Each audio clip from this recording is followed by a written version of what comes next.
What's up? So in today's video, let's talk about the brand new Nexon game, Dynasty Warriors M. So little known fact about FG is that I absolutely love this setting, right? It all started with Romance of the Three Kingdoms, right? I remember sitting in my room as a kid, like all weekend long with no sunlight. And that's probably the reason why I still have like this fondness for city builders, even though like most of them, especially on mobile, they all suck. Like every single one of them just like suck. But there's just something about this setting between like managing resources, building armies, or like the absolutely over the top, extremely over embellished like power level of these people.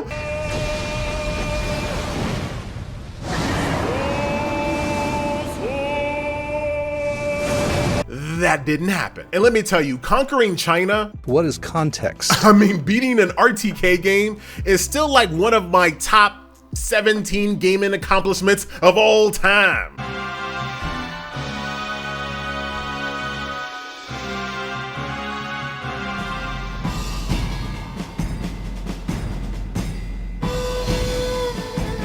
But as the series kind of shifted towards like horde mode style games that you see today, yeah, you know, lazy FG, I pretty much just checked out. Actually, that's not true. Wouldn't be an FG video without at least one blatant lie, but I almost always immediately admit to the lie, which I think makes it not a lie anymore. It was the truth. So yes, back to the point that I was making about not playing the more action-oriented Dynasty style games. I actually really enjoyed that recent Dynasty Legends 2 game that I covered recently a year ago.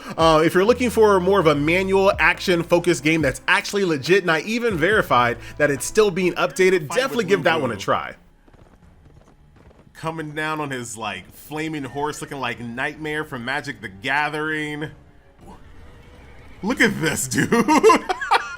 Did you expect this game to be this well done? So actually getting on topic for the first time in this video, back to Dynasty Warriors M, right? So I've been really enjoying my time with this one. It mostly ticks all the lazy FG boxes, right? You got idle offline features, mostly auto combat, instantly available quality of life, dude. I'm not even trying to wait till stage 1-3 to get my quality of life, dude. I want it now.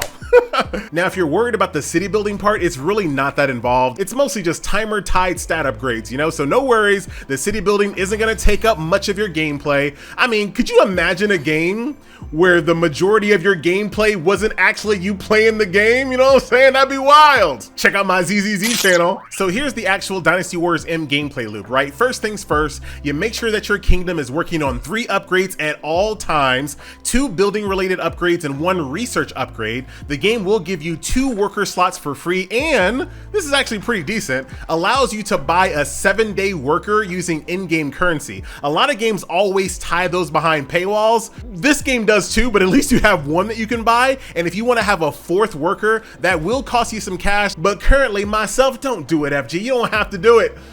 I'm free to play, by the way.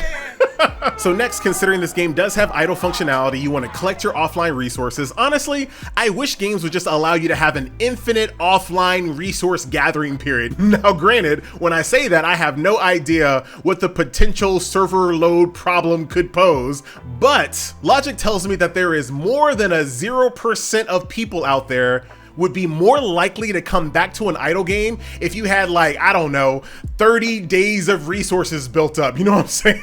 One more day, brothers. From here, you're free to explore the region, complete the story, 3 starring stages using a team of 3 officers with your typical elemental advantages, disadvantages, and class types. Combat, like I mentioned before, is more of like a lazy FG style, so as soon as autoplay was unlocked, I turned it on, I never looked back, and if I ran into any type of trouble, I would just go out, do some leveling, do some upgrading, and adjust my tactics. But not like real tactics like playing manual. Nah, I didn't adjust that. Tactics are basically what this game calls craft essence, memorias, artifacts, light cones, EX moves. I thought it was rapping. But these are pretty cool. You can equip these on your officer to offset your weaknesses or increase their strengths, and they have their own separate gacha with separate summon scrolls, so I do appreciate that. And speaking of gacha, I think it's time to let that full summon animation play out.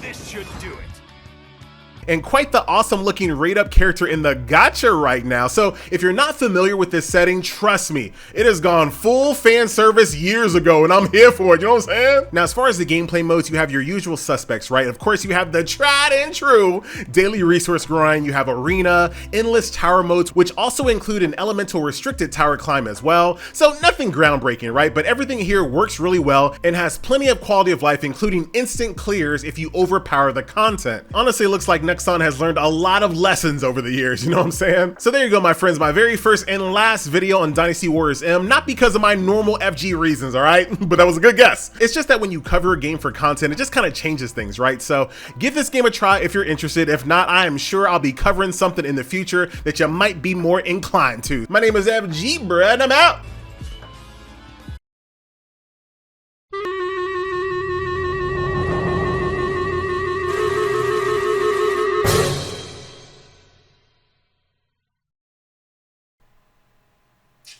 Bro, what?